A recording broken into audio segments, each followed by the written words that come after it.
Bonjour tout le monde, Xbox ingénieur en développement et système d'information. Donc aujourd'hui on va parler des streams. Donc on va diviser ce cours en trois parties. Donc en première partie on va parler des streams en général, puis la recherche. Bien sûr utilisons les streams. Puis on va parler des transformations et trait et filtrage. Et enfin on va parler des réductions. Donc on va diviser ce cours en quatre parties. Donc voilà, on va commencer par la première partie. Donc les streams, ce sont des flux de données, diversement. Donc voilà des exemples de streams. On va aller plus loin dans les streams et tu vas bien comprendre ça. Donc array.asList.stream. Donc c'est un flux de données dans lequel chaque valeur il va passer. Par exemple, la première valeur c'est 1 qui va passer dans ce flux. La deuxième valeur c'est 2. La troisième valeur c'est 3. La quatrième valeur c'est 4. Donc on va voir ça dans les exemples. Donc pour bien comprendre, on va aller vers la recherche. Donc pour la recherche, utilisons les streams. On a plusieurs méthodes qui sont prédéfinies en Java 8. Donc par exemple, on a array as list, voilà notre liste, .stream, any match. N'importe quel qui correspond, est-ce qu'il y a n'importe quoi, ou bien est-ce qu'il y a une valeur qui vérifie cette condition. Et tel que et modulo 2 égale à 0. Et si chaque valeur, par exemple, la première valeur passée dans ce flux, c'est 1, donc est-ce que 1 modulo 2 égale à 0? Non. Est-ce que 2 modulo 2 égale à 0? Oui. Donc, any match? Oui. Il y a une valeur qui correspond. Donc, true. On va voir ça dans la pratique. Ici, all match. Est-ce que toutes ces valeurs vérifient cette condition? Donc, il va vérifier chaque valeur. Donc, premièrement, il va vérifier 1. Parce que c'est 1 qui va être la première valeur de le flux. Donc, voilà, 1 est passé. 1 inférieur à 10, oui. 3 inférieur à 10, oui. 5 inférieur à 10, oui. Et c'est non match. Est-ce qu'il y a une valeur qui n'a pas correspond à ça? Donc, si on a fait 1 fois 2, c'est 2. Donc, inférieur à 10, oui. 4, par exemple, fois 2, c'est 8, inférieur à 10. Mais 5 fois 2, inférieur à 10, non. Donc, la valeur, c'est false. Donc, il y a aussi récupération d'une valeur du stream. On a find first and find any, min and max. Donc, pour récupérer la valeur d'une stream, par exemple la première valeur, on a besoin juste de faire find first. C'est très simple. Find any, n'importe quelle valeur, donnez-moi n'importe quelle valeur. Il fait un traitement parallèle. On a déjà parlé de ça. Maintenant, juste cette vidéo pour aller plus loin avec les streams. Ou bien pour calculer le min. Voilà comment calculer le min des strings, ou bien calculer le max. Donc on va aller vers Eclipse pour pratiquer un peu. Donc on va fermer ça, on va créer une nouvelle package. Donc formation pratique .java 8.stream avancé test. C'est quoi ça? Oh non, c'est une numération. On va créer un package. Donc voilà. Et dans ce package, on va créer une classe. Donc par exemple, voilà, on va créer une classe.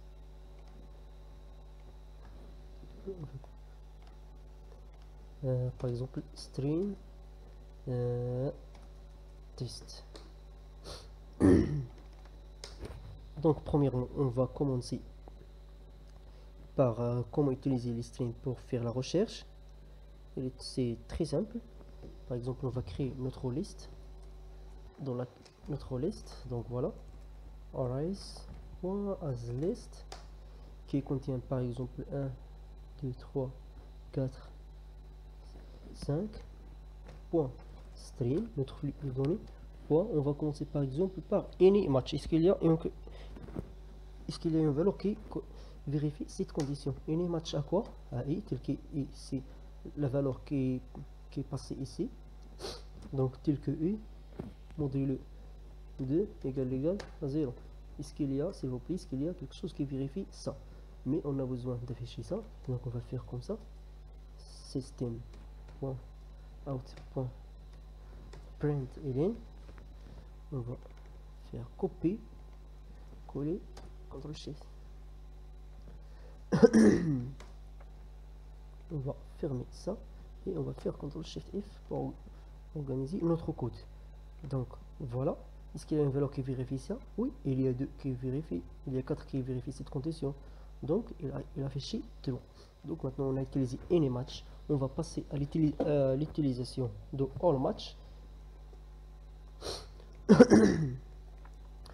all match. Donc, est-ce que toutes ces valeurs ce sont inférieures à 10? 1 inférieur à 10, 2 inférieur à 10, 5 inférieur à 10, 4 inférieur à 10 et 6 aussi inférieur à 10. Donc, normalement, il va afficher true. Vrai. Donc, voilà. Il a affiché true. Maintenant, on va voir no match. Est-ce qu'il y a une valeur qui n'a pas correspond? Comme on a déjà vu, on a fait i fois 2. Normalement, il va afficher false. Parce qu'on a... Ah non. Ici, on va faire no match. Voilà.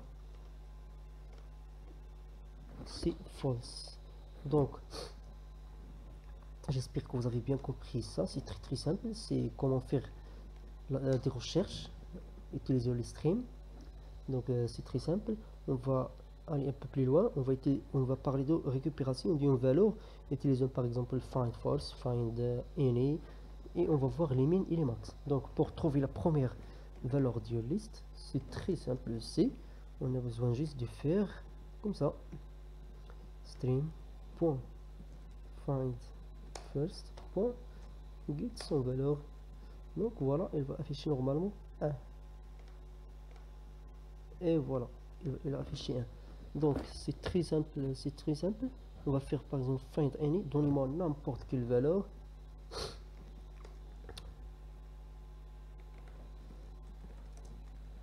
Find any. On va tester son parallèle. Donc il m'a donné 1. Je lui ai donné find in n'importe quelle valeur, il m'a donné 1. On va faire pour aller un peu plus loin, on va faire parallèle pour utiliser plusieurs traitements. Donc il m'a donné 5. Donc je lui ai dit donnez-moi n'importe quelle valeur dans cette liste. Donc il m'a donné 5. Par exemple, si on a fait 5, mais il faut nous donner une autre valeur si on a donné, mais dans ce cas on a donné toujours 5. C'est pas grave. Donc ici, comment calculer le min d'une liste, par exemple des strings, qui a les minimums, des lettres. Par exemple, on va faire maintenant comme ça. On va créer une liste qui contient des strings, bb, cc et enfin d.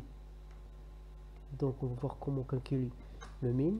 Donc pour calculer le min, on a besoin de faire comme ça: a virgule b, a point length moins a point moins b point length. Donc c'est très simple. On va voir, et enfin bien sûr on va faire point vite. Et il y a quelque chose, ah oui, ici point get.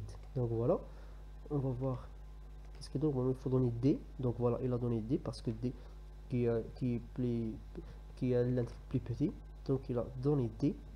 Et on va voir comment calculer aussi le max. Donc pour calculer le max, il est très simple. On a besoin juste de faire max et on va faire string, une méthode prédéfinie dans string, c'est une méthode compare tout de point compare tout point get. Il y a quelque chose qui ça marche pas, donc point, ah oui, il faut faire ça, j'ai oublié de faire ça,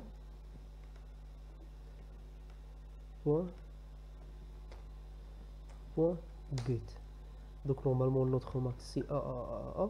Donc on va voir le résultat. Non, il y a quelque chose qui marche pas. Compare tout, point get.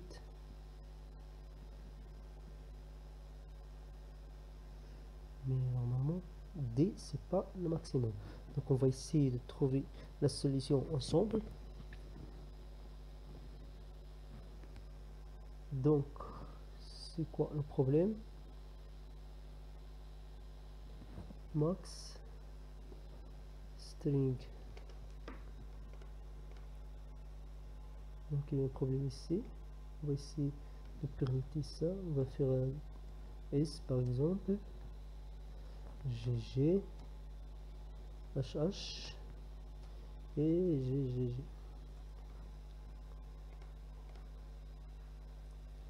Donc il donne toujours SS.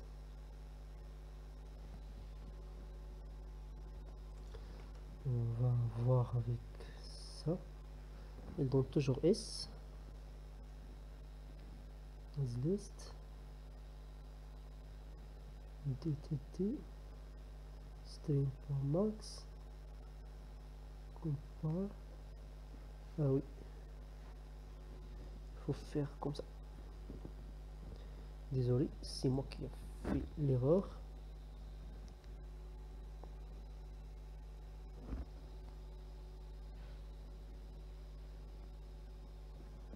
Où il y a l'autre problème?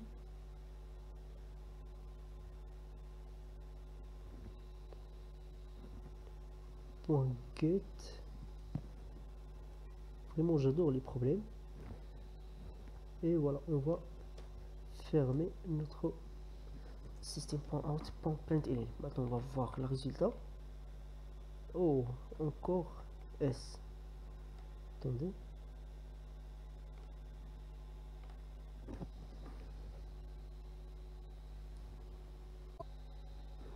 Donc voilà, j'ai réglé le problème. Donc voilà comment faire le maximum de liste de caractères. Donc voilà, c'est la même chose. Je pense qu'il y a juste un problème au niveau d'Eclipse ou bien quelque chose comme ça. Donc AA, BB, CC, DT. Donc string, max, string.compartout.get. C'est très simple. Et voilà le résultat. Donc voilà le résultat. C'est DD, c'est le plus grand des éléments. Donc voilà, on a terminé avec ce cours. Et dans le cours suivant, on va parler des transformations. Donc à la prochaine cours.